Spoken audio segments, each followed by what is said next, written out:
12 individual, kabilang ang mga dating DPWH officials at kontratista, ang panibagong pinakakasuhan ng ICI sa Ombudsman. Kaugnay ng 95 million ghost flood control projects ng top-notch Catalyst Builders, Beam Team Development Specialist Incorporated sa Barangay Bambang, Bukawi, Bulacan. Para sabihin mag-testify siya sa may conduit actually na nagparating. Ano po ito? Yan o. Maingat po si Ping, mga kababayan, sa pag-harap ng mga witnesses. Important witness. Gaano po ba ka-importante ang kanya magiging testimonya, sir? Importante kasi pwedeng ma-wrap up yung lahat ng pwedeng o kailangang malaman patungo pati sa prosecution sa conviction. May mga bago po siyang magiging revelation na hindi pa na-reveal ng mga previous witnesses. Nagpapagang mga balita at pagtalakay sa mga isyu na lipungan. Pulsa! Opinyon, banat at paglalantad sa katotohanan. Pulsa! What you see is what you get. You decide. Ito po mga kababayan, si Dante Maravillas. Yung aktor na si Dennis Trillo po, may post ngayon. Ayan 2 hours ago. Dennis Trillo, ano na? Ito yung post niya, yung distraction mga kababayan ng matinding pagbaha sa Cebu. Sabi diyan sa kanyang post, this is nature reminding us na wala pa ding nakukulong. Sabay react siyempre, mga kababayan ng mga netizens, iba-ibang reaction. Sabi ni Jerry Bidua, pinagtatakpan pa nga ni Lacson. Malamang DDS yun mga kababayan. Baligtad po ang katotohanan mga kababayan. Ang katotohanan po, yung mga DDS influencers in politicos po, ginagamit ito iso sa matinding kalamidad. Itong latest na nangyaring matinding pagbaha sa Cebu para i-confuse po ang katotohanan. Isabi nga natin sa mga past broadcast natin po, binitawan na po mismo ni Cebu Governor Pam Baricuatro yung katotohanan. Ang katotohanan mga kababayan, yung mga palpak in ghost projects, nangyari sabi ni Governor Baricuatro 2019, panahon ni Digong. Hindi umobra po yung pinagawa na 348 flood control projects na sinabi po ni Yussi Castro sa press briefing kahapon. Ito mismo yung gustong kalkalin ni Senator Ping Lacson, kaya ipinagpapatuloy niya ang investigasyon. And sabi sa November 14, mga kababayan, magre-resume yung hearing ng Senado. Kaya mali itong reaction dito ng netizen na pinagtatakpan pa ni Lacson.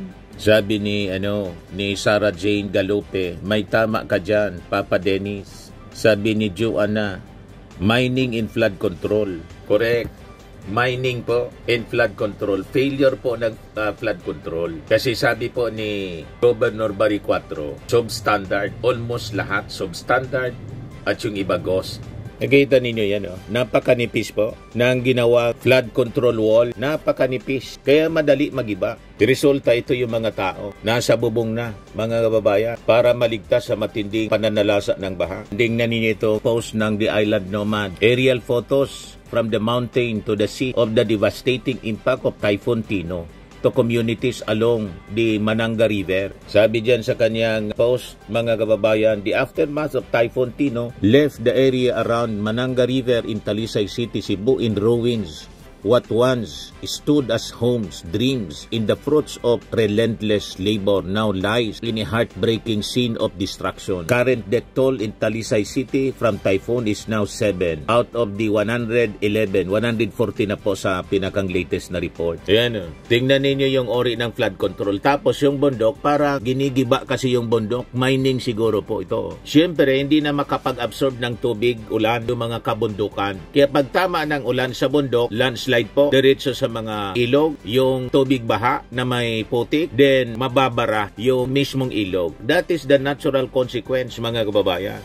Pag nabara, aapaw sa mga neighboring communities yung tubig imbes na dire-diretso papuntang dagat. Kaya maraming iimbestigahan po si Ping Lacson ng mga ghost flood control projects at substandard. Kita ninyo ang nipiso. Kaya bumagsak lang. Malamang pati mining. Yan ang konsekwensya, ang resulta. Kasi ito po, naging silted na dahil sa putik galing sa bundok. Silted na siya. So umapaw sa neighboring communities yung tubig baha na sana dire-diretso sa dagat. Yan ang dagat oh. Yan ang resulta. Kita ninyo ang nipis oh. Kitang-kita po yung bituka ng flood control wall na tinayo. na napakanipis. Ito yung communities, mga kababayan, yung mga tao dito na po sa bubong nila. Yan yung dati na wala pang yung baha. Yan yung wala pang di pa inabot po ito. Mga kababayan na communities, itong subdivision na ito, inabot ng baha. Yan na siya. Ito, dapat ayusin na to sa susunod. Hindi na yung paikot-ikot yung ilog. Kasi na-destroy na rin eh. Dapat siguro yung ilog palakihin na. Dire-diretso na po. Ito, galing dito yung ilog. Dapat diretsohin na yan. At lawakan na yung ilog. Ganon. Kasi paikot-ikot siya. So pag tama dito na puwersa, current, aapaw dito kasi liko-liko siya eh. Imbes na diretso na lang. So kailangan talagang mag-design ng panibagong community kasi na-destroy na din po. I-redesign yung landscape niya. Paliko-liko eh. So pag tama dito, aapaw dito. Kasi siyempre yung puwersa. Dapat diretso na lang siya. Gawin dyan, no? Diretso na lang siya, diretsong dagat. At malawak dapat yung ilog. So kailangan na masusing urban planning. Pati yung mga malalaking building, giba. Subdivision to, mga kabahayan, no? Inabot siya ng baha. Yan, no? Liko-liko kasi. Hindi makabuelo yung agos ng tubig. Silted pa kasi yung mga kabundukan po na nagiba dahil sa mining, yung putik dumaloy sa mga ilog. Dapat straight na lang ito. Hindi na ganyan. Straight na lang ganyan. Sira na rin eh. I-relocate na lang yung ibang mga residente dyan. Lahat na ruins, mga kababayan. Kita ninyo, mga kabahayan sa ilalim. Ang nipis. Dapat ito river wall, makapal dapat, ganito kakapal, oh. Tingnan ninyo yung river wall, oh. Yan nagiba tuloy, oh. So kahit hindi po tayo engineer, common sense lang po. Aerial view. Ito may butas dito. Hindi maintindihan kung ano to. Parang sinkhole siguro. Baka bumagsak. Paikot-ikot yung ilog. Ito yung mga natibag siguro. Nag-landslide siya. Lumambot. Dumiritso sa ilog. Ayun, nagbara. So importante po ang investigasyon na ginagawa ng Senate Blue Ribbon Committee sa pamumuno ngayon ni Ping Lacson. Kasi ito yung dahilan kung bakit ganito tayo. Samang consequences po ng korupsyon sa flood control. Ginugulo po ng mga DDS influencers yung investigasyon ni Ping Lacson. Dapat focus lang tayo. Mamaya yun ang ating magiging topic. I-update ko lang muna kayo ng mga ginagawa ng gobyerno kasi yung mga relief operations and rehabilitation plan, pati yun sinisiraan, mga kababayan, ng mga DDS influencer. Ito yung report ng Philippine Star 1 hour ago. Just in, sabi rito, Communications Undersecretary Claire Castro says President Marcos orders the release of 1.3 trillion to fund the rehabilitation efforts amid devastation of typhoon. Just in pa lang po. Share agad po si Atty. Guanzon. Ayan kaagad yung kanyang komentaryo. Imbes na tumulong, namirwisyo pa siya. Magkano sa inyo dyan? Sabay yung mga fans niya, mga supporters niya. React, kickback is waving. And the greedy flies now rush eagerly toward the tempting ham. Paldo na po. Yan ang mga reaction. Sabi ng isa pa, sabi na nga sa palabas, for every calamity, there is an earning opportunity. Ganon sila, mga kababayan, insensitive. Nasa gitna ng calamity, sunod-sunod na mga calamity tumatama sa atin, yung Lindol, tinamaan yung Cebu, sunod Davao Oriental, tapos ito ngayon si Tino. Ganon pa rin ang mindset nila. Yung manira ng manira, mag-akusa ng mag-akusa ng korupsyon. Yung ating Pangulong Bongbong mismo ang nag-utos para labanan ng korupsyon, lalo na dito po sa flood control. Kaya may issue tayo po sa flood control scam at mga ghost flood control projects dahil sa pag-launch ng ating Pangulo ng sumbong mo sa Pangulo. Kaya may investigasyon ng Senado sa pamumuno ng Senate Blue Ribbon Committee na ngayon po si Ping Lacson yung uupo uli. Sinisiraan talaga nila po. Nawala na yung sense of humanity. Mga kababayan, ang nakikita natin, sense of insanity, nabuang na. Very insensitive itong mga taong ito. Pero tuloy lang siyempre. Hindi nagpapadistract ang ating gobyerno, ang Marcos administration. And in fact ngayon po, immediately nag-release yung ating Pangulo ng financial assistance para dito sa mga nasalanta sa Cebu.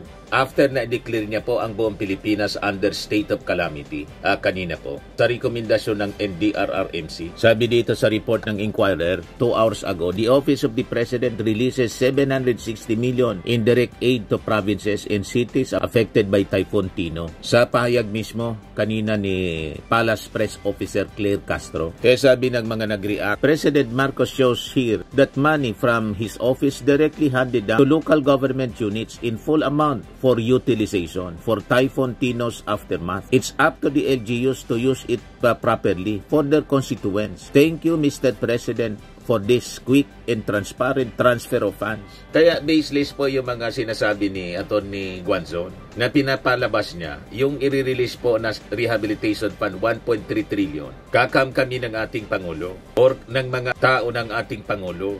Malabo po yon. Directly po ang assistance binibigay sa mga LGUs. Ngayon, kung halimbawa may corruption sa pag-spend ng pera, pananagutan yon ng mga LGUs, ng gobernador, na kung sinong mga tao na humawak ng pera, pananagutan yan nila. Accountable sila doon. Ganun po. Yung mga reactions dito, nalason ng mga propaganda po. Sabi ni Bibi Herrera, masaya na naman si congressman at si mayor niya. Sabi ni Joan, Cebu meaning the province or city, may his office know the different. Tapos sabi ng isa pa, magkano komisyon? Nasanay na kasi kayo sa ganyan sa mga previous administration. Huwag nating kalilimutan na ang nag-expose ng korupsyon yung ating Pangulong Bongbong Marcos mismo. Lalo na dito sa flood control scam. In fact, hindi po tumitigil yung ICI sa pag-imbestiga. Pero si Guanzon, pinuna yung pagpunta ng ICI doon sa Davao City. Ang nasalanta daw, yung Cebu, tapos yung ICI nandun sa Davao, nagsasagawa ng inspeksyon. Nasira na yung tuktok, mga kababayan ni Atty. Guanzon. Matalino to kasi dating Comelec Commissioner. Nasa Visayas ang tindi ng bagyo pero nasa Davao ang ICI. Wala man pong kinalaman ang ICI sa pagtama ng matinding baha sa probinsya ng Cebu and neighboring provinces po. Hindi man po ang ICI, walang mandato yung ICI na magbigay ng assistance sa mga nasalanta. Trabaho yun ng DSWD, trabaho ng DPWH ang mag-ayos, trabaho ng Philippine Coast Guard, trabaho ng NDRRMC as a whole, ang coordination para sa pagsaklolo. Hindi po ICI, Atty. Guanzon. Ano na nangyari sa tuktok ninyo? Di ba? Ang akala natin, matalino kayo kasi abogado kayo. Nag-retire kayo as Comelec commissioner. Bakit ganyan na? Ang inyong pag-iisip, nalusaw na yata yung utak po ninyo. Hindi po trabaho ng ICI. Ang sumaklolo sa mga nabaha, na bagyo na baha. Ang mandato ng ICI ni Justice Andres mag-imbestiga nandun sa Davao para mag-imbestiga ng mga substandard na mga flood control projects at mga ghost projects. Sabi ko nga, hindi ko nga din maintindihan kung bakit nandun si Magalong kasama ni Azurin. Nag-resign na siya as special advisor. Nandun pa rin yung kaalyado ninyo. So sablay, mga kababayan, yung mga pinagsasabi ni Atty. Guanzon, dapat nga ma-appreciate ninyo po na kahit po bagyo, ibaha, tatrabaho pa rin yung ICI. Kasi importante yung papel ng ICI ngayon. Yan ang rason kung bakit binaha ng todo ang Cebu. Kasi palpak yung mga projects sa flood control. Sabi ni Barry 4, 2019 po sinimulan yung mga projects. Pero substandard haros lahat at ghost yung iba. Kaya tuloy-tuloy ang trabaho ng ICI po. Ito nga yung breaking news.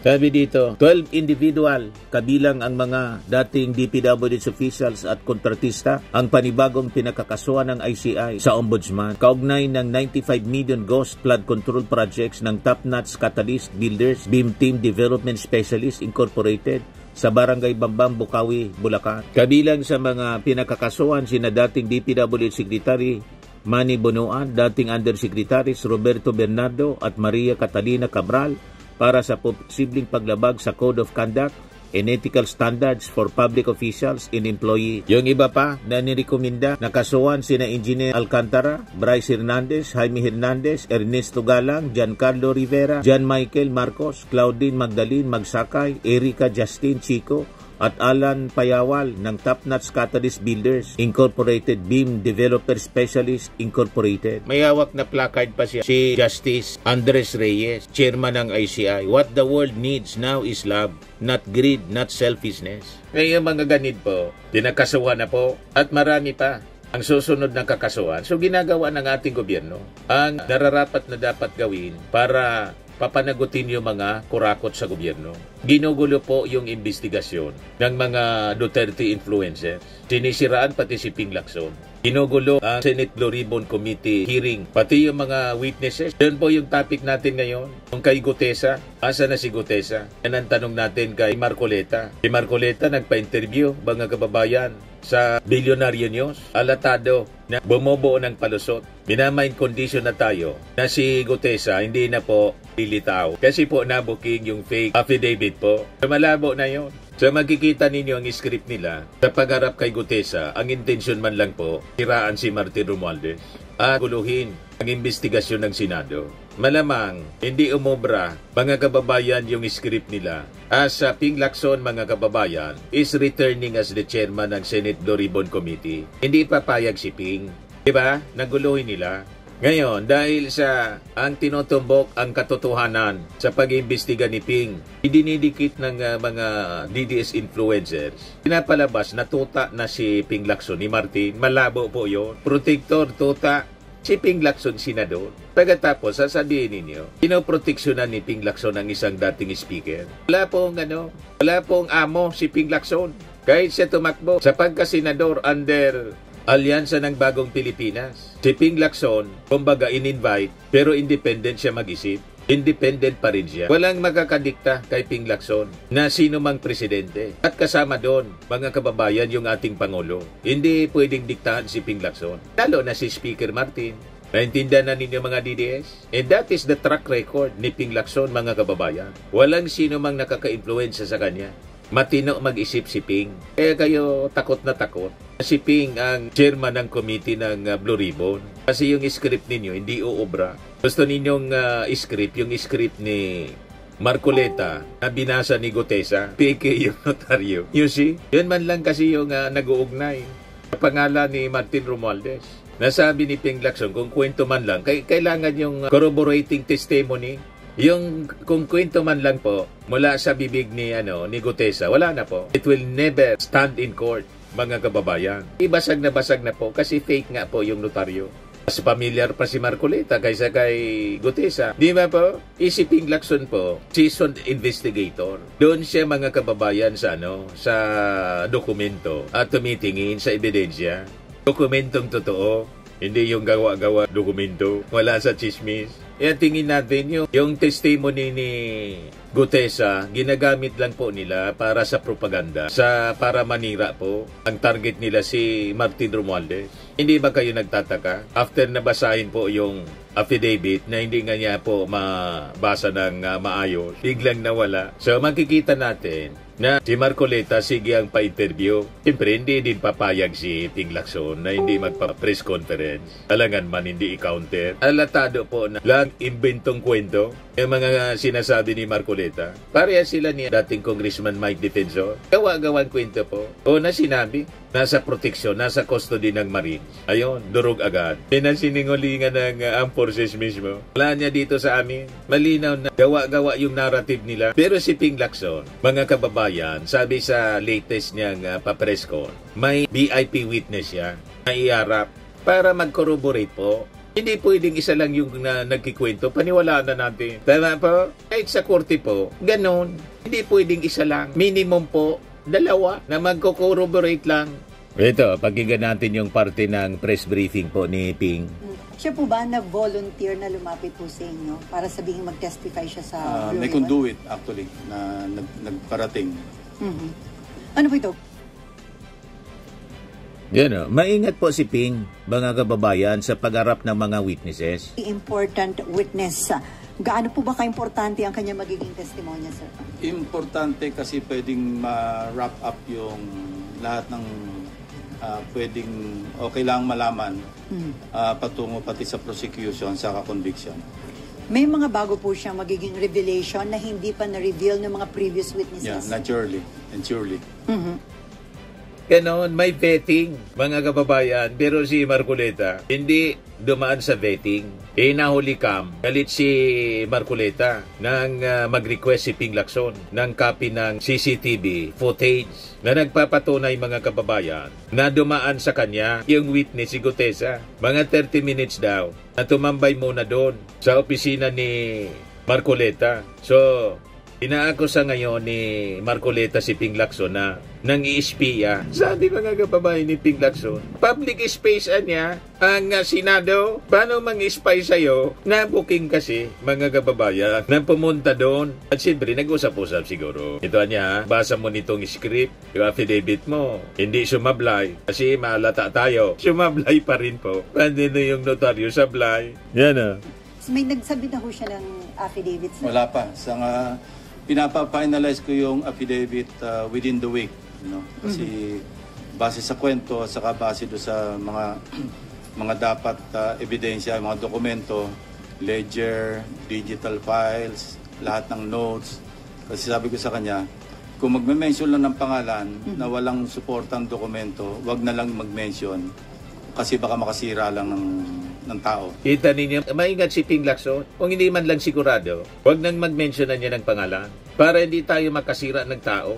You see? So makikita ninyo, mas credible na chairman po ng committee, itong si Ping Lacson, kaysa kay Marcoleta. Na yung witness niya, hindi dumaan sa vetting. Sila lang ang nakakaalam. Ngayon, na-booking tuloy. Na yung inarap nilang testigo, yung affidavit po, fake yung firma ng notaryo. Kaya ang ginagawa po ng mga DDS influencers na kaganga mga kababayan ni Marcoleta, intensify po yung paninira, yung propaganda. Kasi yung mga dokumentos kasi po, tulad ng affidavit ni Gutesa na nagtuturo kay Martin Romualdez, red flag agad. Malinaw na red flag agad. Fake notary. Kaya asa pa tayo, nalilitaw uli si Gutesa. Malamang hindi na po magpakita si Gutesa po. Kaya gumagawa na kwento itong si Marcoleta. Ito yung interview ni Corina. Gumagawa na siya ng rason para maka-exit. Graceful exit sa issue ni Gutesa. Hindi makapag-appear. I mean, in law, pwede po ba siyang hanapin at pilitin na umappear sa Senado?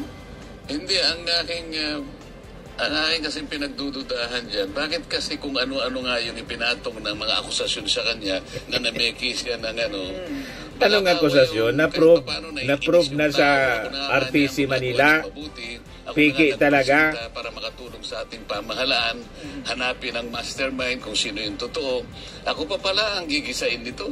Siyempre, man, paniwalaan agad na fake nga yung notaryo. Imbes na puntahan yung aking itinuturo na alam ko naman yun ang magnanakaw, ako ngayon ang binalikan. Patunayan na nagnakaw. Meron pang nagsasabi na pinipressure siya na palitan ang kanyang testimony, mag-recant siya, alalahanin mo ikaw yung pamilya mo. Sino ang gustong na nagpipresyon? Baka nga hindi na naman mag-recant imposible na maaaring people are working on him para lamang mag-iba siya ng statement. Bago lumabas o kaya ay huwag na lang magpakita. Pero siya po ay malinaw po na gumagawa ng senaryo itong si Marcoleta na ma-justify ang hindi na pag-appear, hindi na pagpakita ni Gutesa sa Senado kasi magigisa siya doon. Huwag kami Marcoleta at mga DDS influencers. Alam na namin ang mga style ninyo. Style bulok. I-harap ninyo si Gutesa kasi may witness si Ping Lacson na magko-corroborate kung totoo o hindi. Dalawang bagay yan kung totoo yung kwento ni Gutesa. Maski may personal knowledge, kung wala naman siyang supporting documents, wag na lang magbanggit. Sir, ito yun ang aming usapan. Siya po ba na volunteer na lumapit po sa inyo para sabihin mag-testify siya sa May conduit actually na nagparating. Ano po ito? So si Martin, mga kababayan, hindi takot sa investigasyon. Marap na nga po sa ICI. Kasi pag nagsasabi ka ng totoo, bakit hindi mo harapin yung mga pagtatanong? Ito, si Gutesa, kung totoo yung kwento niya, dapat hindi siya nagtatago. Sabi ni Ping Lacson doon sa press briefing niya, press conference, yung target niyang i-prosecute. So bakit siya nawawala? Doon pa lang, nang in-invite siya mga kababayan ng DOJ para kunin ang kanyang testimony, dapat dumiretso siya sa DOJ para napadali yung pag-file ng kaso kay Martin Romualdez kung totoo yung kanyang mga aligasyon. Tama po? Pinaisama na sana si Martin Romualdez sa ma-file ng kaso ng DOJ. Wala Ano magiging basis ng DOJ sa pag-file ng kaso? Ngayong witness, nagtatago na, ginamit lang para magsalita sa Senado, pinadiskobring ang affidavit, peke pa yung notaryo. Wala talaga. So makikita ninyo sa mundo ng chismis politics, si Ping always choose evidence. At si Martin, accountability. Makikita ninyo, iba ang mundo ni Marcolita at Defensor. Witness today, gone tomorrow. Biglang nag-disappear. Matapos na magkwento, biglang nag-disappear. Di ba po? So, dapat nating tandaan, hindi lahat ng pasabog tulad ng ginawa ni Gutesa doon sa Senado. May laman. Kadalasan po, smoke machine lang. And in the end, ang scripted drama po, matatalo ng katotohanan. In due time, lalabas at lalabas po yung totoo at malapit na mabuking ang kanilang kasinungalingan. Kaya nagtatago na po. Gumagawa na po na justification si Marcolita sa interview ni Karen Davila para si Gutesa hindi na lumitaw. Yan o. Ng tao. I mean, in law. Pwede Malinaw po. Hanapin at pilitin na umappear sa Senado? Hindi, ang aking kasi pinagdududahan dyan, bakit kasi kung ano-ano nga yung ipinatong ng mga akusasyon sa kanya, Lahat kaduday. Baka ako yung kahit papaano naiinis yung tao. Ako na nga kanya ang gumagawa ng mabuti. Ngaka man lang niya. Para makatulong sa ating pamahalaan, hanapin ang mo. kung sino yung totoo. Ako pa pala ang gigisain nito. Para bang nagturo lang ako kung sino yung nagnanakaw ng kalabaw sa barangay. Imbes na puntahan yung aking itinuturo na alam ko namang yun ang magnanakaw. Ako ngayon ang pinaligan. Paano niya alam? Nadi-discourage. Pagkatapos mayroon pang nagsasabi na pinipressure siya na palitan ang kanyang testimony, mag-recant siya, alalahanin mo ikaw yung pamilya mo.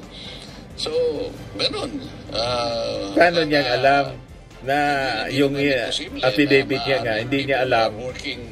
Hindi siya familiar. Ito. Mas familiar pa si Marcolita sa affidavit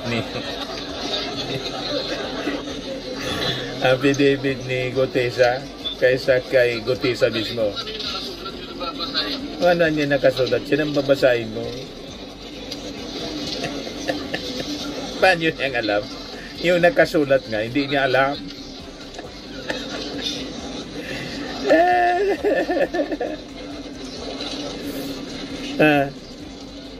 Putol na niya, sir. Tapos may nagsisinyas pa. Anyway, abangan na lang po natin. November 14 daw. Kung tuloy yung sunod na resumption ng hearing ng Blue Ribbon. Firmax Firming and Lifting Cream, pinapahid po sa mga pulses in affected area. Mainam po sa paninigas ng mga kaso-kasuan. Ito naman po, Automax Radiant Serum. Sa mukha naman yung application. Anti-aging po siya. You will look 10 years younger than your age. Sa mga cancer patients naman po, baka lang gusto ninyo itong itry. Naing siya red mix fruit drink. Hindi mo po siya gamot, food supplement siya. Kaya lang, gawa siya mga kababayan sa goji berry. Yung goji berry may anti-cancer properties. O ngayon, yung mga inquiries ninyo, dumiritso na lang kayo sa aming messenger sa Facebook para masagot namin agad. Ayos pa? Ayos na ayos niya, Mr. Maravilla. Sa mga nagana po ng malinis and spacious fitness gym, pumunta lang po kayo sa aming Colossal Fitness Gym. May Grab car rental din po kami. But anyway, ito po pala yung aming bagong product na binibenta online. I am worldwide amazing pure organic barley powdered drink mix from Australia. Negosyo to ng aking anak na architect entrepreneur Riz Maravillas. Ayan po. Kontakin na lang po ninyo siya, Riz Maravillas on Facebook. Ang mga health benefits niya, boost immunity, improves digestion, enhance energy levels, packed with antioxidants, prevent cancer. Ito naman po yung bago naming product na binibenta online. Eye Glow Serum, whitening po siya. Tingnan ninyo yung epekto sa aking anak na architect before and now. Yung mga inquiries po ninyo, dumiretso na lang kayo sa kanyang Facebook account, Riz Maravillas.